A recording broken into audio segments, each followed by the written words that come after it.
உலக மக்கள் எல்லோருக்கும் வணக்கம். நான் உங்கள் ஜி கோபால் பேசுகிறேன். இன்னைக்கு நம்ம பேசக்கூடிய தலைப்பு என்னன்னா, மாத பலன்கள் வரிசையில் மே மாத பலன்கள். இந்த மே மாத பலன்கள் ஆப்பட்டது சிம்ம ராசிக்காரங்களுக்கு எப்படி இருக்க போகிறது, அதை பத்தி தான் இந்த வீடியோல பார்க்க போறோம். இந்த சிம்ம ராசிக்கு இந்த மாத கிரக அடைவுகளை பார்க்கலாம். சிம்ம ராசிக்கு 2ஆம் இடத்தில் கேது பகவான், கும்பத்தில் சனி பகவான், மீனத்தில் செவ்வாய் பகவான், ராகு பகவான், புதன் பகவான், மேசத்தில் சூரிய பகவான், ரிஷபத்தில் குரு பகவான், சுக்கிர பகவான். இது இந்த மாத கிரக அடைவுகள். அப்ப சிம்ம ராசி பொறுத்த வரைக்கும் சிம்ம ராசியுடைய அதிபதி யாருன்னா சூரியன். அந்த சூரியன் ஆப்பட்டது நவ கிரகங்களின் அரசன். அந்த சூரியன் ஆப்பட்டது உங்களுடைய ராசியிலிருந்து எண்ணி வர 9ஆம் இடத்தில் உச்சம் பெறுகிறார்.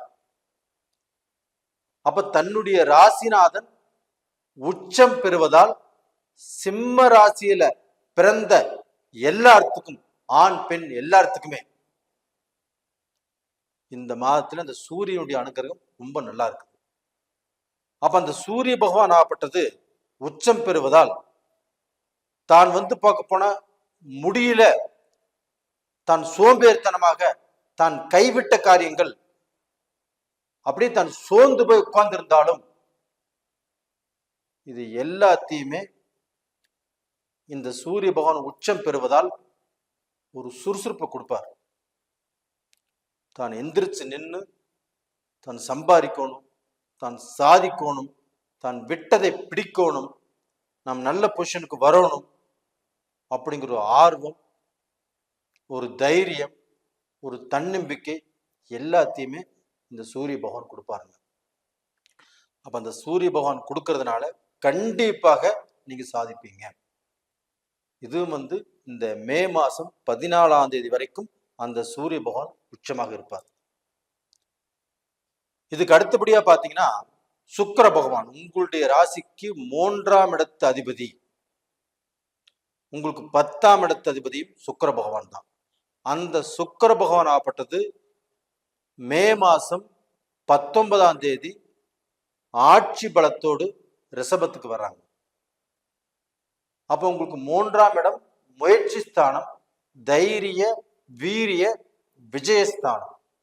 அப்ப அந்த தைரியஸ்தான அதிபதி தான் எடுக்கும் காரியத்தை நாம ஜெயிச்சு காட்டணும் அப்படிங்கிற அந்த தைரிய வீரிய விஜயஸ்தானத்துக்கு அந்த சுக்கிர பகவான் வர்றதுனால சிம்ம ராசியில பிறந்த எல்லாருமே தான் செஞ்சுட்டு இருக்கக்கூடிய தொழில், பிசினஸ், வியாபாரம், தான் செஞ்சுட்டு இருக்கிற வேலை விஷயங்கள், இதுல ஏதாவது ஒரு மாற்றத்தை கொண்டு வரணும், நம்ம சம்பாதிக்கணும், நம்ம சாதிக்கணும், நம்ம நல்ல பேர் வாங்கணும், நம்ம ஃபேமஸ் ஆகணும், நம்ம இந்த இப்ப இருக்கக்கூடிய பொசிஷன்ல இருந்து இன்னுமே நல்ல பொசிஷனுக்கு வரணும் இப்படிங்கிற வெறி வரும்.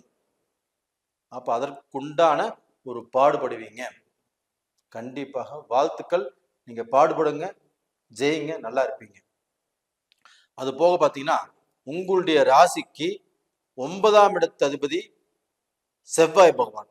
அந்த செவ்வாய் பகவான் ஆப்பட்டது 8ஆம் இடத்துல இருக்கிறாங்க. அதுவும் அந்த 8ஆம் இடத்துல அந்த ராகு பகவானோடு இணைந்து இருக்கிறதுனால நீங்க எடுக்கக்கூடிய முயற்சிகள் எதுவாக இருந்தாலும் சரி, அதுல பார்க்க போனா கொஞ்சம் யோசனை செய்து, நம்ம ஒரு முறைக்கு பல முறை யோசனை செய்து ஒரு காரியத்தை நாம செய்யணும். அப்படி செய்யாமல் நம்ம பார்க்க போனா சுடுது மடிய புடி அப்படின்னு நம்ம அவசரப்பட்டு ஒரு ஆவேசத்துல நாம செஞ்சிட்டோம்னா இந்த செவ்வாய் பகவான் ஆப்பட்டு நம்மளை கழுத்தறுத்துருவாரு. அப்போ நம்மளுக்கு அந்த பிரச்சனைகளை சந்திக்கக்கூடிய சூழ்நிலைகளை இந்த செவ்வாய் பகவான் உருவாக்கிடுவாரு. அப்ப அந்த செவ்வாய் பகவான் ஆப்பட்டது, செவ்வாய் பகவான் கிட்ட நம்ம தப்பிக்கணும் அப்படின்னா நம்ம கொஞ்சம் பொறுமையாக இருக்கணும். அதே சமயத்துல நம்ம யாரு கூடயும் அதிகமா பேசக்கூடாது, நம்ம நண்பர்கள் அளவா வச்சுக்கணும். வெளியில பார்க்க போன தொழில் விஷயத்திலும் சரி, நம்ம கொஞ்சம் நிதானமாக இருக்கணும். நம்மளுக்கு வந்து பார்க்க போனால் அதிகமாக பேச்சை செலவிடக்கூடாது இந்த செவ்வாய் பயிற்சி ஆகிற வரைக்கும். அந்த செவ்வாய் பயிற்சி ஆயிட்டாங்கன்னா உங்களுக்கு 9ஆம் இடம் உங்களுடைய பாக்கியஸ்தானத்துக்கு பாக்கியாதிபதி ஆட்சியாக வருவதனால கண்டிப்பாக நீங்க எடுத்த காரியத்தை ஜெயம் பண்ணுவீங்க. அது எப்போ? அந்த அடுத்த மாசம் செவ்வாய் பயிற்சி ஆனதுக்கு அப்புறம். அப்ப இந்த மே மாசத்துல வந்து பாத்தீங்கன்னா நீங்க வந்து கொஞ்சம் அமைதியாக சாந்தமாக இருப்பது நல்லது. அது போக ஒரு சொத்து வாங்குறீங்க, ஒரு பூமி வாங்குறீங்க, ஒரு அசட் வாங்கி போடுறீங்க, இதுல டாக்குமெண்ட்டை நல்லா வெரிஃபிகேஷன் பண்ணிக்கணும். அதே சமயத்துல சொத்து மேல வந்து ஒரு அக்ரிமெண்ட் போடாம ஒரு பணத்தை கட்டுறோம், இதுலயுமே பிரச்சனை வருவதற்கு வாய்ப்புகள் இருக்குது. இதையுமே கொஞ்சம் ஜாக்கிரதையாக பார்த்துக்கணும். ஒரு நம்பிக்கையின் பேர்ல ஒருத்தருக்கு கடனை கொடுக்குறோம், அந்த கடன் கொடுக்குற இடத்துலையும் கண்டிப்பாக நீங்க ரொம்ப ஜாக்கிரதையாக இருக்கணும். அப்ப இந்த மாதிரி விஷயத்துல நீங்க வந்து உங்களை கண்ணும் கருத்துமாக பார்த்துக்கணும். உங்களுடைய ப்ராப்பர்ட்டிஸ், உங்களுடைய உடைமைகள், இல்லைன்னா வந்து உங்கள்கிட்ட கூடிய அந்த காசு பணத்தை அடுத்தவங்களுக்கு கொடுக்கறது, இது எல்லா விஷயத்திலையுமே ரொம்பவுமே நிதானமாக ரொம்பவும் எச்சரிக்கையாக இருப்பது ரொம்ப ரொம்ப ரொம்ப நல்லது. இது போக உங்களுடைய ராசிக்கு 11ஆம் இடத்து அதிபதியும் 2ஆம் இடத்து அதிபதியுமான புதன் பகவான் குருவுடைய வீட்டுல நேச்சம். அப்ப உங்களுக்கு வந்து 11ஆம் இடத்து அதிபதி யாரு? புதன் பகவான். உங்களுக்கு 2ஆம் இடத்து அதிபதி யாரு? புதன் பகவான். அப்ப அந்த 11-2 அப்படிங்கிறது தனஸ்தானம், லாபஸ்தானம். அப்ப அந்த தனத்தை கொடுக்கக்கூடிய அந்த புதன் பகவான், அந்த லாபத்தை கொடுக்கக்கூடிய அந்த புதன் பகவான் உங்களுக்கு வந்து குருவுடைய வீட்டுல நேச்சமாக இருக்கிறாரு. அப்ப நீங்களே சொல்லுங்க, அப்போ வந்து நம்மளுக்கு வரக்கூடிய பணம் நம்மளுக்கு தங்காத அளவுக்கு ஏதாவது ரூபத்துல வீண் செலவுகள் வரும், விரை செலவுகள் வரும். அந்த விரை செலவுகளை நாம வந்து சுப செலவுகளாக மாத்திக்கணும். அது போக நம்மளுக்கு வந்து தனாதிபதி கெட்டு போயிருக்கிறாருன்னா நம்மளுக்கு வந்து பணம் வரக்கூடிய வழிகள்ல ரொம்ப ரொம்ப ஜாக்கிரதையாக இருக்கணும். பணம் வருவதும் கஷ்டம், அப்படி வந்தாலும் வந்த பணத்தை தக்க வைத்துக் கொள்வதும் ரொம்ப கஷ்டம். அப்ப இந்த மாதிரி சமயத்துல நம்மளுக்கு வந்து ஒரு ஆசான் தேவை. அப்ப நம்மளுக்கு குருமார்கள் தேவை, நல்ல எக்ஸ்பர்ட்ஸ் தேவை, நல்ல ஒரு ஆசிரியர்கள் தேவை. இப்போ அவங்களுடைய பேச்சை கேட்டு அவங்க கொடுக்கக்கூடிய அட்வைஸ் பிரகாரம் நாம முயற்சிகள் பண்றதோ, ஒரு விஷயத்தை எடுத்து நடத்துறதோ, எடுத்து செய்வதோ ரொம்பவுமே நல்லது. அது இல்லாம நாமளா புறப்பட்டு போனோம், நாமளாக நினைச்சோம், நாமளாக செஞ்சோம்னா அதனுடைய விளைவு அடுத்து லாஸ்ட்ல வந்து நிற்கும். உங்களுக்கு இழப்புகளைத்தான் கண்டிப்பா நீங்க சந்திக்க வேண்டியது வரும். அதனால நீங்க வந்து உங்களுக்குன்னு சில குருமார்களை வச்சுக்கோங்க. அவங்க சொல்படி நடக்கிறது இந்த பீரியட்ல ரொம்ப ரொம்ப நல்லது. அப்ப இது போக பாத்தீங்கன்னா உங்களுக்கு வந்து அந்த சனி பகவானுடைய அனுகிரகமும் 7ஆம் இடத்துல இருக்கிறதுனால அதுவும் சரியில்லை. அப்ப அந்த சனி பகவான் ஆப்பட்டது உங்களுக்கு கண்டக சனிங்கிறதுனால ஏதாவது ரூபத்துல தொழில பிரச்சனைகள், சிக்கல்கள், அந்த வளர்ச்சியை கெடுக்கக்கூடிய சூழ்நிலைகள், அப்ப அந்த தொழில நல்ல திருப்தியை கொடுக்காத சூழ்நிலைகள் இதைத்தான் உருவாக்கும். அப்போ இது வந்து உங்களுடைய ஜென்ம ஜாதகத்தில் உங்களுக்கு இருக்கக்கூடிய அந்த கிரக அடைவுகள்.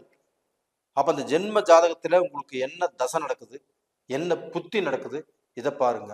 அந்த ஜென்ம ஜாதகத்துல செவ்வாய் நல்லா இருக்குது, இல்ல புதன் நல்லா இருந்துச்சுன்னா இப்ப நான் சொன்ன பலன் எதுவுமே நடக்காது. அப்போ வந்து அந்த செவ்வாயும் புதனும் கெட்டு போயிருந்தால், இப்போ கோச்சார பிரகாரமும் செவ்வாயும் புதனும் கெட்டு கிடக்குறாங்க.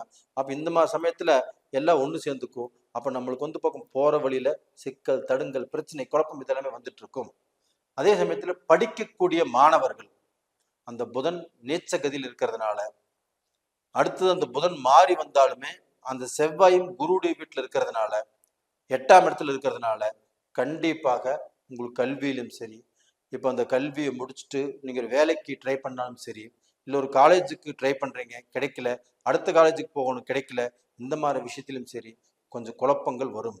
அப்ப அந்த குழப்பத்தை சரி செய்து கொள்ள உங்களுக்கு ஒரு ஆசிரியர் தேவை, ஒரு குருமார்கள் தேவை. அவங்கள பயன்படுத்தி அவங்க மூலியமாக ஒரு ஐடியா வாங்கிக்கோங்க. உங்களுக்கு வந்து இப்போ ஒரு காலேஜ் கிடைக்கலையா, அடுத்த காலேஜுக்கு போங்க, ஒன்றும் தப்பே இல்லை. அப்படி நீங்க வந்து மனசை திடப்படுத்தி கொள்ளுங்கள்.